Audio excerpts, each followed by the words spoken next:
Ini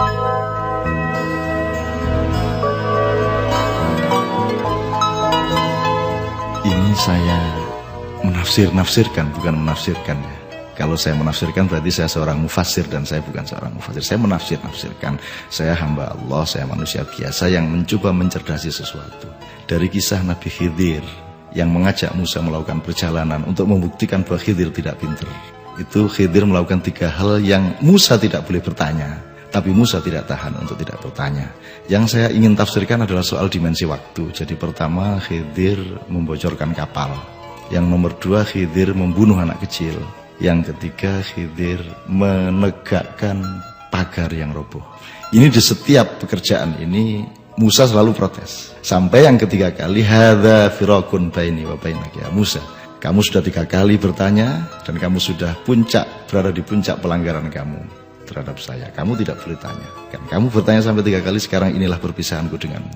Hadza firaqun baini wa bainak. Kelak Musa baru tahu makna dari 3 peristiwa tadi. Saya tidak akan mengajak Anda untuk mengulang-ulang lagi apa yang sudah Anda tahu mengenai 3 kisah itu. Tapi saya akan mengambil apa yang saya sebut, saya tafsirkan. Jadi kapal bocor itu terjadinya kan sekarang. Kapal dibocorkan karena di sana ada kapal yang akan datang, yang akan merampok ini kapal. Kalau tidak dibocorkan, dia tampak bagus akan dirampok. Kalau dibocorkan, dia menjadi karam, kapal yang perompak ini tidak jadi merampok. Jadi si Khidir sedang menyelamatkan kapal ini. Sekedar dibocorkan tapi tidak sampai dirampok. Yang kedua, anak kecil dibunuh. Ini jangan ditiru ya. Bukannya dibunuh, diprotol ndase kepalanya ya oleh Khidir. Anak ini orang tuanya orang yang baik, taat, soleh solehah. Sementara anak ini Khidir tahu besok akan jadi anak yang jahat, pemuda kafir. Dan dia sangat kuat sehingga orang tuanya pasti akan ikut kafir. Maka Khidir membunuh dia. Sehingga dengan dia membunuh anak kecil itu, maka dia menyelamatkan orang tuanya dari kekuasaan anaknya besok-besok, dan menyelamatkan anak itu dari api neraka. Dengan dibunuh sekarang, dia menjadi tidak jadi masuk neraka karena dia masih kecil. Orang tuanya juga tidak jadi masuk neraka karena anaknya tidak sempat mempengaruhi dia untuk jadi orang kafir. Jadi Khidir sedang menyelamatkan anak itu. Tapi Anda dan saya tidak usah pulang dari sini terus cari anak kecil kita putus kepalanya. Itu ya. Ini si Khidir saja yang punya otoritas dan ilmu untuk itu. Yang ketiga, tiang ditegakkan. Itu peristiwanya masa lalu. Jadi hidup ini sebenarnya siklus dari 3 peristiwa itu. Yang pertama masa kini, kapal tadi. Yang kedua masa depan. Anak kecil itu besok-besok akan jadi kafir dan pengaruh orang tua. Ini masa depan, dimensi masa depan. Yang ketiga masa silam. Ini tiang ditegakkan, pagar ditegakkan karena ada harta karun dari masa silam. Sebenarnya kita punya naluri dan metodologi untuk mengolah zaman dan sejarah. Ini berdasarkan siklus masa kini, masa depan, masa silam. Masa kini, masa depan, masa silam.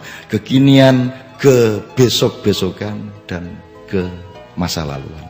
Kalau kita marah sama anak kita kan gitu, kamu itu bagaimana? Tidak sekolah tiap hari, bolos saja.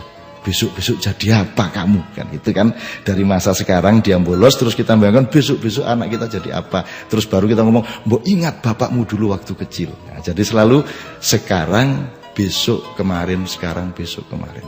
Saya kira sebagai bangsa, pemimpin-pemimpin kita juga sudah melupakan siklus itu, sehingga kita ini hilang di tengah-tengah dimensi waktu. Kita tidak tahu kapan sekarang, kapan besok, kapan kemarin, karena kita sudah tidak mengerti irama waktu.